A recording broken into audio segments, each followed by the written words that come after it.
All right. Hello and welcome to another episode of With Enough Prep Time. I'm your host, the Nerd Man, and today I'm here with Fenya, the Ice Wolf, back again, and we're going to be discussing. Invincible. I just saw it. I pretty much binge watched like three episodes in a row, and was like, what the fuck is this? This is kind of cool. It's really strange.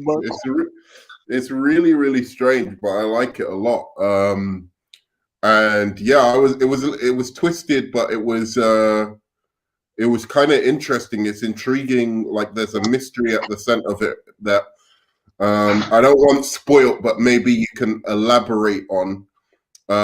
But yeah, so can you tell me, because Fenya is basically a huge fan of the series, so maybe you can let us know what. Yeah.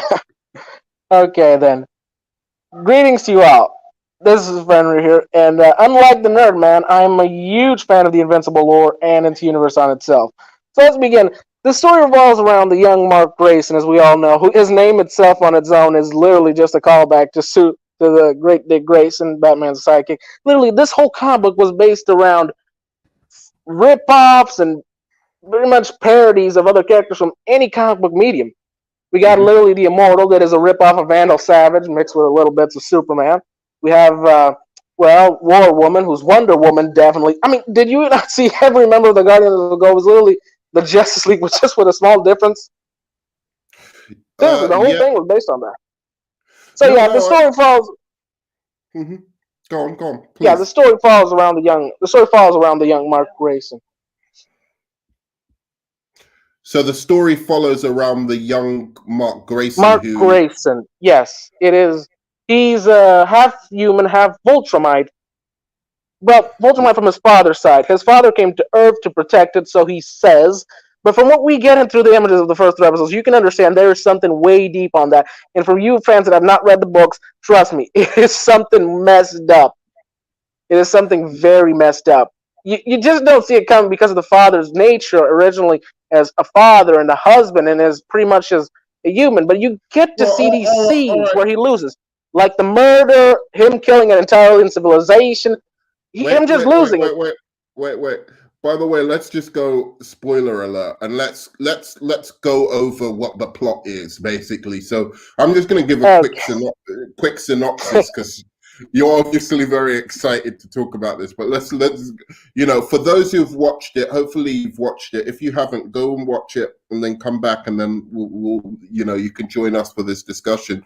But in general, as I said, it's kind of a weird one to even describe what I actually watched as a new viewer. I didn't know what to expect. I didn't know if it was going to be very like more Deadpool-y, or if it was going to be quite serious, or if it was going to be I just didn't know, I didn't even know if it was a kid's cartoon or not, basically, when I first saw it.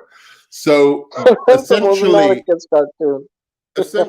the show follows Omni-Man, who is played by J.K. Simmons, who's a great. You cannot see this man speak and the way he looks and not think about him screaming for pictures of Spider-Man. You just can't. Yeah, look at his face. Look at his face and the voice. You just cannot. You just see him screaming that. That's true. So it follows Omni-Man, and he's basically a superhero from a different planet. What's the planet called? What was it called again? Ultram. The planet is called Voltrum. Voltrum. Okay, so he's from the planet Voltrum, but he's come to Earth to basically be a defender of Earth. And he has a family here now. He's settled down, and he has these amazing powers from being from Voltrum. Basically, he's Superman. Like, he's this universe's Superman. And it starts off with you discover that his son, like the Voltramese, I guess, at a certain age, start showing their powers, and his son is at that age. So his son is basically, a normal high school kid and whatever, and he's waiting for his powers to kick in, and we watch as the first moments of his powers kicking in, and the relationship between him and his dad, as his dad trains him to be a next generation superhero, or so we think. That's what Yeah. we think so far. Now, along this, you have various different superhero teams that are modeled after, the Justice League, the X-Men, Teen I Titans. don't, Teen Titans. I don't think we've seen the Avengers style one yet, but basically that there's essentially a team. Various teams that are warding off, threats from the universe, essentially. So aliens every once in a while come and attack, Earth, and these superheroes generally dispatch with them in particularly violent ways. And so that's Yeah. basically the setup of the story. Also, we think until basically the team that Omni-Man is part of in the first episode, I believe it was the The first Guardians of the episode Globe. anyway. He wasn't actually a Yeah, member, but he was basically a second batch character that comes in and joins, like in those old Justice League episodes. yeah, exactly. So he's basically, so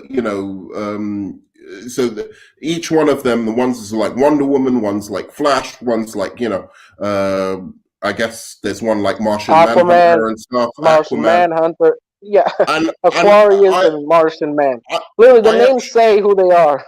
yeah, I actually really liked these characters, and I was hoping, oh, they're gonna be like a hardcore version of the Justice League, and we're gonna see them Yeah, throughout the series. But dude, be grateful. it doesn't quite turn out like that, because by the end of the first episode, Omni-Man, having shown no sign before of being anything but a benefactor, and maybe he's a bit rough on his son at times. He can be a bit of a douche, but like in general, he's supposed to be like the Superman of this planet, and he just murders all of his heroic kind of colleagues on this hero team. So that's where it kind of like ends in the first episode, and then the story kind of moves on from there as people are investigating the murder of what is this universe's Justice League. So it's like the CIA and various other people are investigating their murder, trying to figure out this mystery.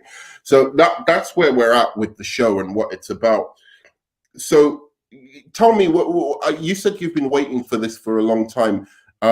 What's the source material from? When was it? You said you'd been waiting for some years to see this Well, comic. the comic.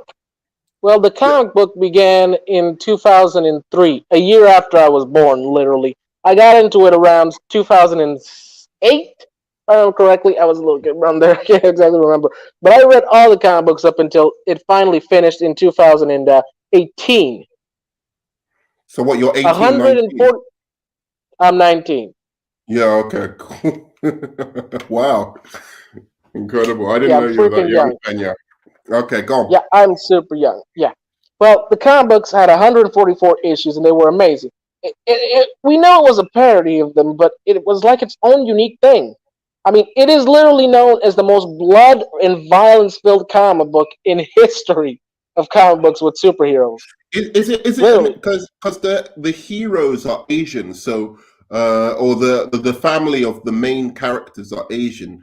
Is it well, an American? only Is it an American comic, or is it like a Japanese comic, or it where was does it created by actually? Robert Kirkman. It was made by Robert Kirkman, the man who made The Walking Dead. And no, this in the comic book they're all white. They only made them Asian here because of the whole representation crap. And they did a lot of race swap and gender swaps. Well, you want to know something? I don't care because it didn't make that the concentration. They literally It just happened. They are not doing anything with it. It is still entertainment and good, and I don't care. It was race swapping and gender swapping, but I do not care. Well, It is the good. create. I think the creator is actually, because I Robert saw Kirkman, yeah, Robert Kirkman. he's way more into this. He's way more into this. That's how I know it's actually good, because he actually gives a shit, because he actually loves his creation. So wants to Yeah, and make it entertaining. he's basically uh, very involved in the project of the actual animated series. So I imagine um, I imagine that he didn't mind the race swapping. So he was Yeah, and involved I in the have to project. admit, It's his characters, so yeah, and he kind also of. a lot of the race swappings were done because of the whole Hollywood doesn't accept voice actors that don't have the exact same race as the characters, despite the fact that's completely ridiculous. So they had to do it literally because some characters were white while being voiced by black characters, and some black characters being voiced by white ones. So they had to do the alteration. I Right, don't I blame see. them. Hollywood is a mess. I see. But in any case, so it's an American-based comic by the writer of The Walking Dead.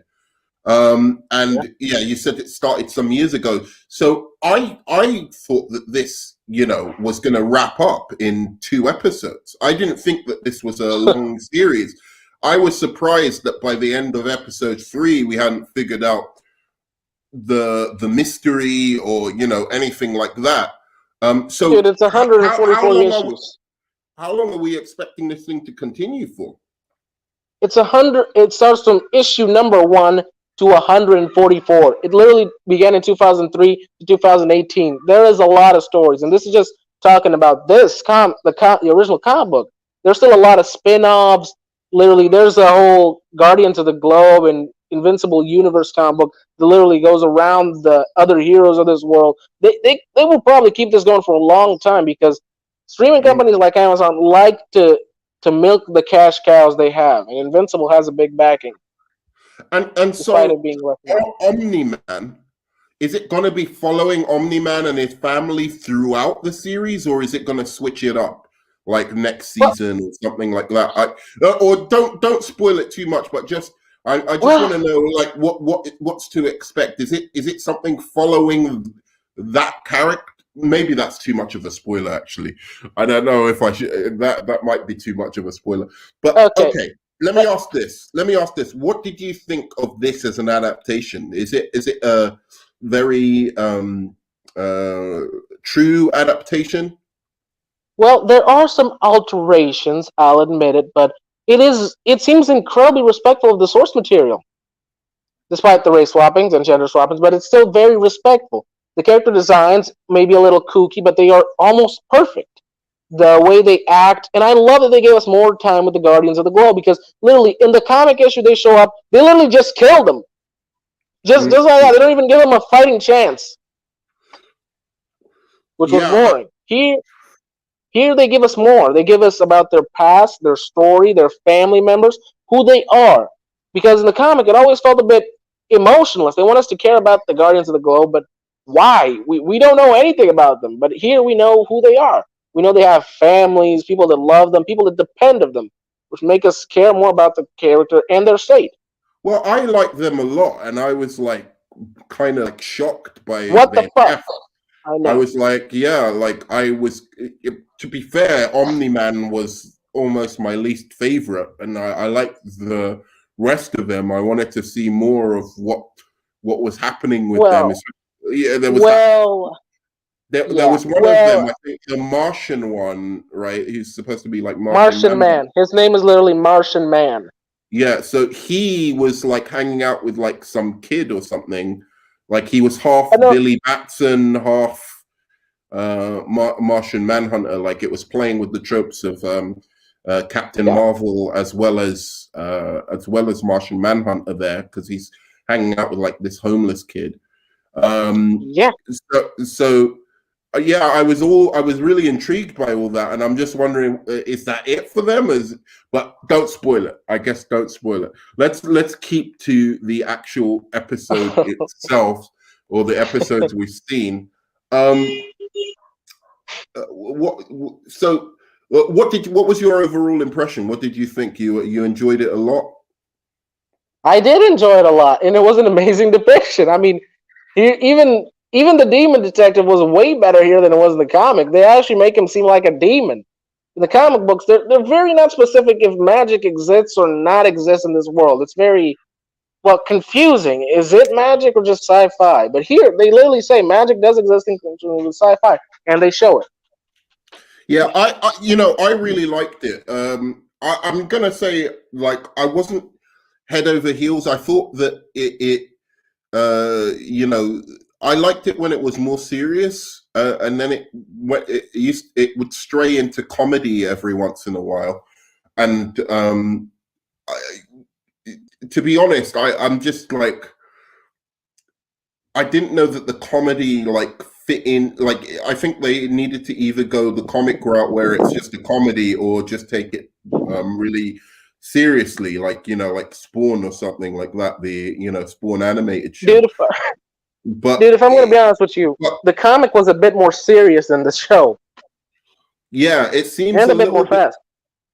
It seems a little bit comic for the severity of what's happening. It's like there's real serious kind of like stakes involved in what's happening. But I love the sci-fi concepts. I love this alien invasion thing where the aliens come from a world where time moves I guess faster. So yeah, so time moves faster. So when they come to Earth and they try and invade it, even though they're technologically it takes advanced, time and they're slowly starting to die. Yeah, that was in the comic too. Yeah, that was really, really. I love when they have those sci-fi concepts in these cartoon shows, like kind of like Rick and Morty. They have these. So then get ready. You're going to see a lot more. Okay, cool. Yeah, I mean, there's not much like I have like really to say about it. It's more just intriguing to me at the moment. I'm not like I don't love it yet. I just really like it. It's I guess a breath of fresh air, but there's a lot of shows like this recently. With The Boys, this one now. Where like it's becoming common. more like, let's do a parody of these superheroes and have them be monsters and blood-soaking evil guys. Yeah, Amazon has this habit of grabbing something with heroes and turning into monsters. I mean, I'm not going to say that I didn't like The Boys or Invincible, because I did like them both, but yeah, they have this habit of doing this, and it's really, really demeaning, because I like stories of positivity with heroes that will end up saving lives and do heroic and moral things. Yeah, I mean, I don't mind it, but it's just you reminded me that actually The Boys is on Amazon as well, which is kind of funny. But like, it is a very, very similar story to The Boys, right? It's like, yeah, you have no idea. Omni-Man is basically, what's it called? Billy Butcher? No, wait, you mean the Homelander? He's basically Homelander, right? Yeah. I mean, the thing I do like about this is that they play more into, it's not just like some chemical compound or something like that has transformed them into superheroes. They actually genuinely come from like foreign worlds and I alien never liked worlds that. and stuff. Oh, you didn't like that in this? I like that in Invincible. No, I'm talking about The Boys. The whole Compound V thing. I didn't like that. I like the existence of infinite possibilities. Yeah, exactly. I like it when it's like this is really a dark version of the DC universe and the X-Men universe. I think mainly the X-Men and DC universe. It hasn't so much gone into like the Marvel universe. It's not got like a Spider-Man or X-Men. X-Men is the property of Marvel. Oh no, but you know what I mean? Like the X-Men is almost like you can tell that story separately from the Marvel universe. They don't. Yeah. In fact, it's always been kind of weird with the X-Men that it actually it coexists with. Like, I never saw the sense of that, because they hate mutants, but they have no problem with beings like Thor and Hulk who can literally destroy entire countries if they want to. But Right. mutants who can just make a small little wind, that's a problem for them. Yeah, That's kind of idiotic. Never saw the I sense in that. I always thought that was kind of hokey. So yeah, this one, as I was saying, is much more. It's more like the X-Men universe and the DC, gods and whatever from different planets and stuff like that being Yeah. the protectors of Earth. So I like that a lot. I really love the casting as well. All Yeah, it's a good of casting. I everyone. mean, I literally thought because they were going to do the race swappings and all, it was going to be awful. But it's obvious that Kirkman really gave his ass off and looking to the perfect voices. Because, fun fact, these are all the same people that worked on either The Walking Dead or some other project Kirkman has been part of. Wow, Ezra Miller's part of Ezra Miller's in this. Who's Wait, D.A. wait, what? Sinclair? Ezra D.A. Miller. Sinclair. Yeah. John Huh. Hamm is in it. There's a lot of oh wow, even there's some real like Jeffrey Donovan, like it's a fantastic cast, really is. Okay, I'm not gonna lie. D.A. Sinclair is an asshole that I not like in the comic because that's how he was. He's a villain who goes work for the good guys. But yeah, oh shit, did I just spoil it for you? Don't worry, just just don't yeah, don't worry about it. Just I didn't even hear what you said, so just Ah, don't thank repeat it. Christ. But yeah, yeah, yeah. The role fits Miller. It fits Ezra Miller. They even look alike if I think about it. Yeah, I mean, so it's got Mark Hamill as Art Rosenberg. So in terms of the voice casting, the people that stick up for me was Mark Hamill, Jason J.K. Simmons, and Mark Hamill. Those Lucas two. as Rex. I've got a hot take on Mark Hamill. I have a really hot take on Mark Hamill. I like him as an actor, but I don't think his Yeah, Joker is the best at all. dude. How can you? Okay, we I, can agree to disagree. I'll admit the Joker has had his flaws, but you gotta admit, between all the other animated movie versions, his laughter and his way of acting was more iconic and closer to the comic books. Sure, but I prefer like even even in voice acting, there's Jokers that I prefer. Like, I mean, and I think once you go into film, I think Jack Nicholson was better. I think Joaquin Phoenix was better. I think all of them, like, and what's his name from The Dark Knight was better than Mark Hamill. I think all of them are better than Mark Hamill. Dude. He's probably in the top 3 for me in voice animation Jokers, but I still think there's a couple I prefer. I like the guy from Batman Under the Red Hood better than Mark Hamill. I think his Joker's more interesting. And I certainly like fucking hell. The Dark Knight Returns Joker as well. I think he's really, really good and underrated as well. That's one of the best Jokers. So Yeah, but not a lot of Mark people. Hamill's fantastic, and it. But the even worse for me is who's Kevin Conroy as Batman. I think he's one of the most overrated voice actors of all time. Honestly. Yeah, he is the best. I mean, and it's weird they're not using him to do a freaking live action Batman Beyond. They want to do live action remakes of everything. Hire him as No, Bruce I'm Wayne saying Beyond. he's overrated. I'm not. No, I don't want to see him Oh, in live action. I think he's overrated. I don't think he's underrated. I think he's overrated. oh, Just a hot take. yeah. Maybe we'll discuss it one day. I don't know. I look. Okay, let's keep that for the future. We'll keep that for the future. Let's stick to this. But I do.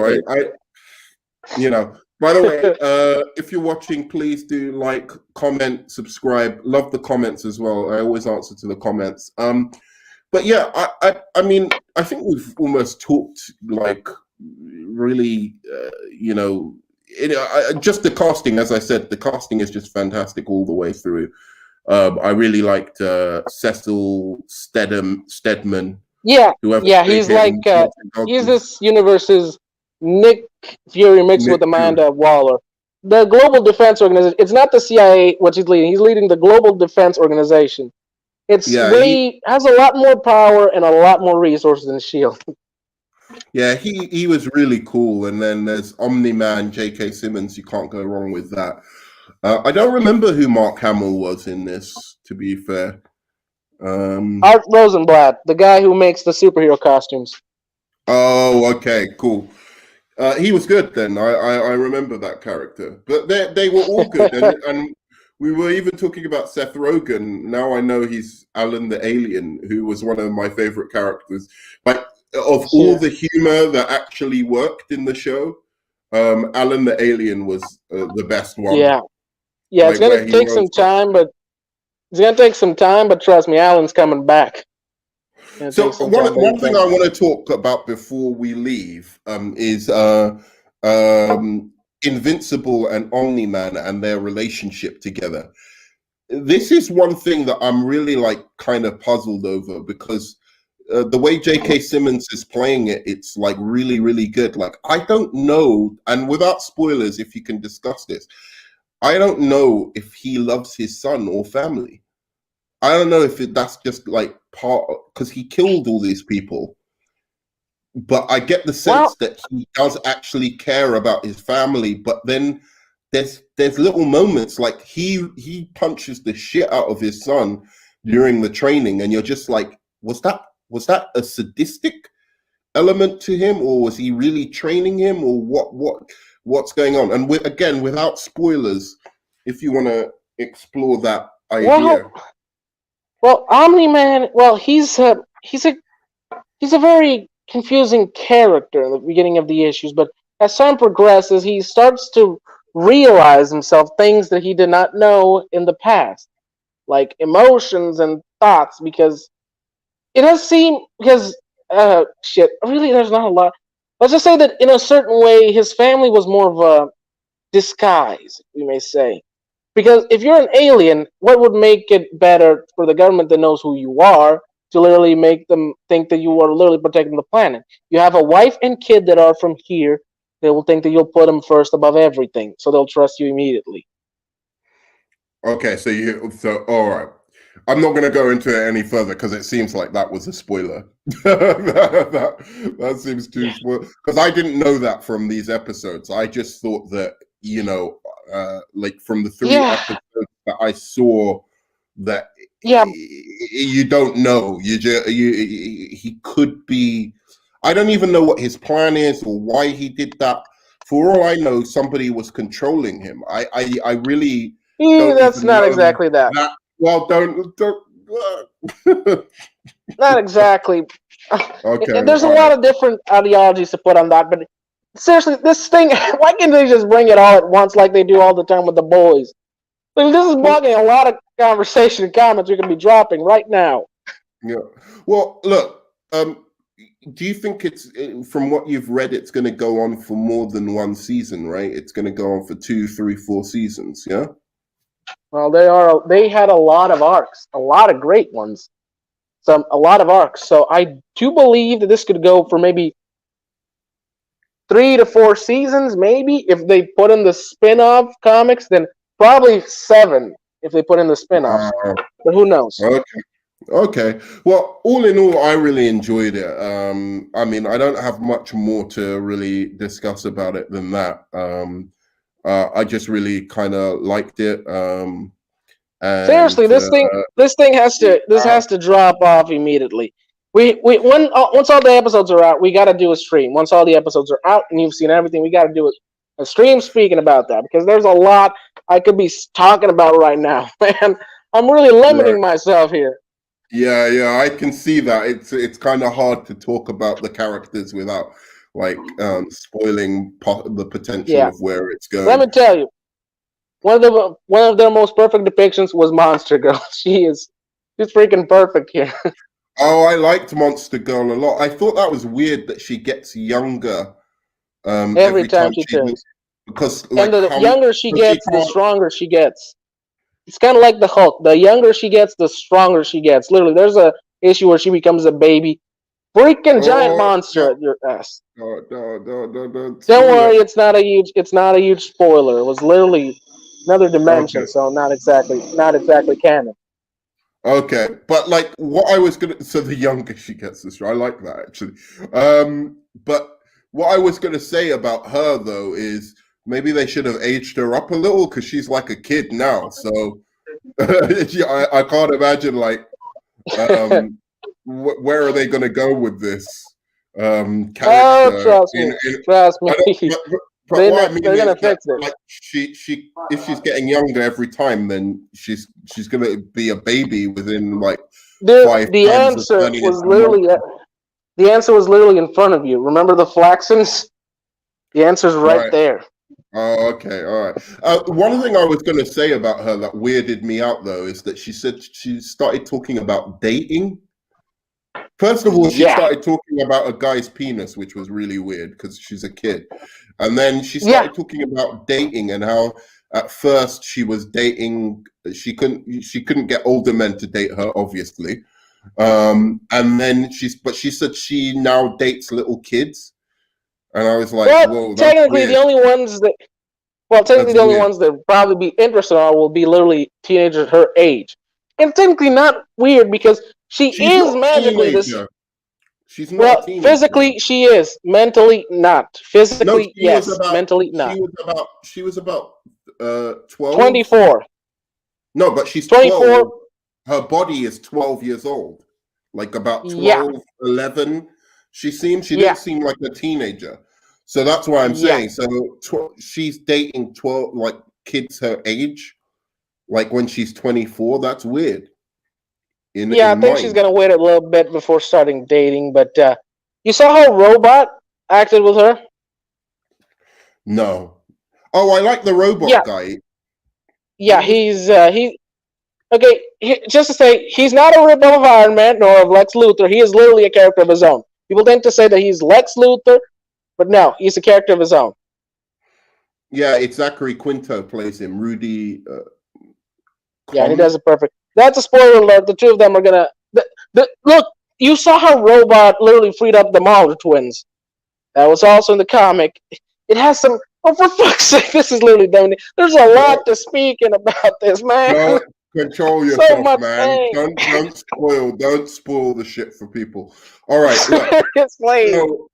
So all right, we're gonna leave it there because it's almost impossible to do this without spoilers. So what we're gonna do is we're gonna come back when the series ends, and then we're gonna discuss everything that Man. happens when that goes down. But thank you for joining me today, Fenya. And Yeah. we'll maybe jump on another stream and talk about something we can fully talk about. But again, please give me a high five, smash that like button, subscribe for more content. Obviously, that's the big red button with subscribe on it. And obviously, comment. We love the comments so that we can have a discussion about your impressions on the first episodes of Invincible. And apart from that, thanks so much. I'll see you on the flip side and love you 3000. Peace. Peace.